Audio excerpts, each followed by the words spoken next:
प्रधानमंत्री नरेंद्र मोदी जी ने महाराष्ट्र के सितारा में रैली को संबोधित करते हुए कांग्रेस पार्टी पर जमकर सियासी हमला बोलते हुए कहा कि मुसलमानों के धर्म के नाम पर आरक्षण दे रही है कांग्रेस पार्टी, जो कि कांग्रेस पार्टी आदिवासी, ओबीसी और दलित की आरक्षण को खत्म कर दे रही है और धर्म के नाम पर मुसलमानों को आरक्षण दे रही है और अपना वोट बैंक धर्म के नाम पर मजबूत व ताकतवर बना रही है। दोस्तों, मुसलमानों के आरक्षण को लेकर महाराष्ट्र में जमकर बरस रहे हैं प्रधानमंत्री नरेंद्र मोदी कांग्रेस पार्टी को लेकर। बट प्रधानमंत्री नरेंद्र मोदी जी ने यह भी वादा कर दिया है कि जब तक प्रधानमंत्री नरेंद्र मोदी इस भारत में रहेंगे तब तक धर्म के नाम पर मुसलमानों को आरक्षण नहीं देंगे, जो कि दोस्तों यह वीडियो प्रधानमंत्री जी का कटिंग करके काफी सोशल मीडिया पर वायरल भी हो रहा है। दोस्तों, उस वीडियो को सुनिए कि जो धर्म के नाम पर कांग्रेस पार्टी मुसलमानों को आरक्षण दे रही है और उसे कैसे प्रधानमंत्री नरेंद्र मोदी जी और बीजेपी उसकी विरोध कर रही है। दोस्तों, उसका भी वीडियो आप अपनी स्क्रीन पर सुनिए। और संविधान सभा ने निर्णय किया कि धर्म के आधार पर इस देश में कोई आरक्षण नहीं होगा। आरक्षण दलितों, आदिवासी, ओबीसी के लिए ही होगा। लेकिन आज ये शहजादे और उनकी चौकड़ी बाबा साहब आम्बेडकर की पीठ में छुरा भोंक रही है, भारत के संविधान को रफा दफा कर रही है। पिछले दरवाजे से धर्म के आधार पर अपनी वोट बैंक को मजबूत करने के लिए दलितों का हक छीनने वा जाए, आदिवासियों का हक छीन रहे, ओबीसी का हक छीन रहे और अपनी वोट बैंक को धर्म के आधार पर आरक्षण देने का खेल खेल रहे हैं। कांग्रेस वाले जरा कान खोलकर सुन लो, उनकी पूरी जमात सुन ले। जब तक मोदी जिंदा है दलितों का आरक्षण, आदिवासियों का आरक्षण, ओबीसी का आरक्षण मुसलमानों को धर्म के आधार पर नहीं देने दूंगा, नहीं देने दूंगा, नहीं देने दूंगा। भारतीय जनता पार्टी मुस्लिम धर्म के नाम पर आरक्षण को लगातार विरोध कर रही है। बट दोस्तों, उत्तर प्रदेश के समाजवादी पार्टी के फर्रुखाबाद से उम्मीदवार मारिया आलम के एक स्पीच दिया है दोस्तों, जो कि उस स्पीच में एक एक शब्दों में मारिया आलम की कितनी नफरत भरी हुई है दोस्तों, उसका भी वीडियो आप अपने स्क्रीन पर सुनिए। बट दोस्तों, मारिया आलम ने यह भी अपील किया है कि वोट जिहाद किया जाए। आप इससे पहले लव जिहाद का नाम सुने होंगे, इससे पहले आप धर्म के नाम पर जिहाद किया जाता है उसको भी आपने सुना है।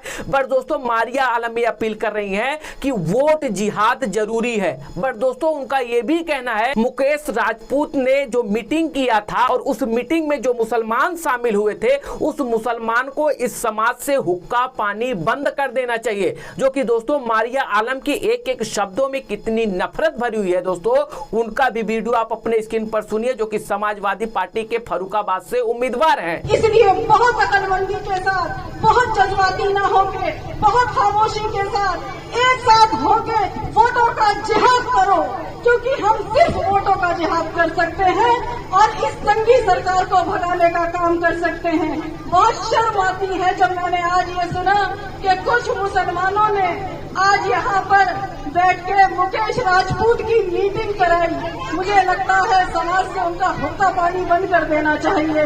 इतने मतलबी मत बनो कि बच्चों की जिंदगियों से खेलो, हमारे बच्चों की जानों से खेलो। आज कितने लोग CA/NRC में जेलों में बंद हैं और आपको बताने मुझे खुशी हो रही है कि उन बच्चों के कितने केसेस सलमान खुर्शीद साहब फ्री में लड़ रहे हैं। ये बहुत बड़ी बात है।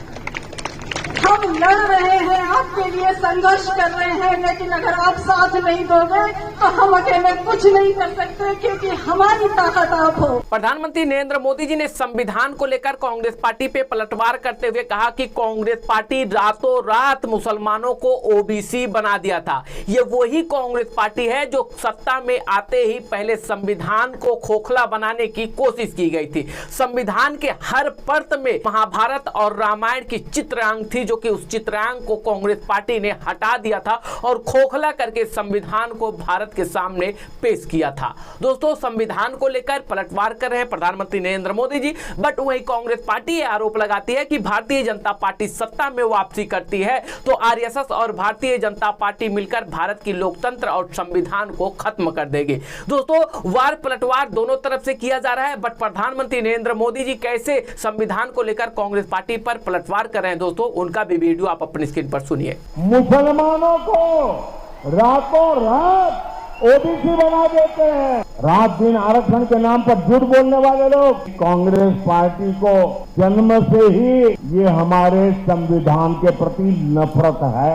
जो संविधान बाबा साहब अम्बेडकर ने दिया था, संविधान की प्रत देखे तो उसके ऊपर एक एक पत्ते पर रामायण महाभारत का चित्रांकन है, हमारी संस्कृति हमारी परंपरा का चित्र है इस पर। लेकिन कांग्रेस पार्टी ने सबसे पहला काम किया, जब संविधान की वो पहली प्रत बोर्ड में रख दी और फिर जो संविधान देश के सामने रखा, भारत की महान संस्कृति और परंपरा की जो लिंक थी, जहां से संविधान आगे बढ़ना था, लिंक को तोड़ दिया, वो सारे चित्र हटा दिए और खोखा बना करके रख दिया। पहले दिन उन्होंने संविधान का अपमान करना शुरू कर दिया था। उत्तर प्रदेश के मुख्यमंत्री योगी आदित्यनाथ जो भारतीय जनता पार्टी के एक सुपर स्टार राजनेता हैं और उत्तर प्रदेश के मुख्यमंत्री हैं, बट ये एक तरफा स्पीच देने के लिए और मुसलमानों के प्रति भड़काऊ स्पीच देने के लिए भी जाने जाते हैं। बट दोस्तों, पश्चिम बंगाल में एक रैली को संबोधित करते हुए संदेश खली के जो गुंडे और अपराधी हैं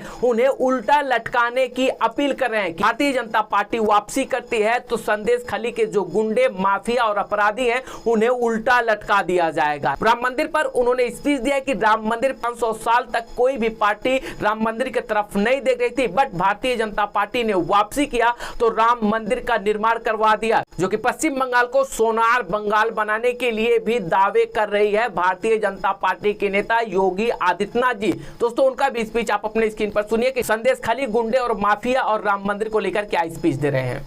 आपने देखा होगा, जब भाजपा आती है, जो काम कांग्रेस और तृणमूल कांग्रेस नहीं कर सकती वो काम भाजपा करती है। मैंने तो अभी आपको बताया ना कि ये दंगाई जितने हैं और संदेश खाली के जो अपराधी हैं इनको तो ऊपर लटकाएंगे ही लटकाएंगे, लेकिन साथ साथ मैं आपको ये बता सकता हूँ, आपको ये भी ध्यान रखना होगा, 500 वर्षों के बाद कोई कहता था कि अयोध्या में राम मंदिर बनेगा। 500 वर्षों के बाद अयोध्या में रामलला ने होली भी खेली है और रामलला ने रामनवमी के दिन अपना पवित्र जन्मोत्सव भी बड़े धूमधाम के साथ मनाया है। 500 वर्षों के बाद मोदी जी के प्रयास से अयोध्या में ये सब संभव हो सकता है, तो बंगाल भी सोनार बांग्ला बनाने की तैयारी के साथ कमल चुनाव चिन्ह के साथ जुड़ करके आगे बढ़ जाएं। बहरामपुर में डॉक्टर निर्मल शाह को आप भारी बहुमत से विजयी बना करके भेजें।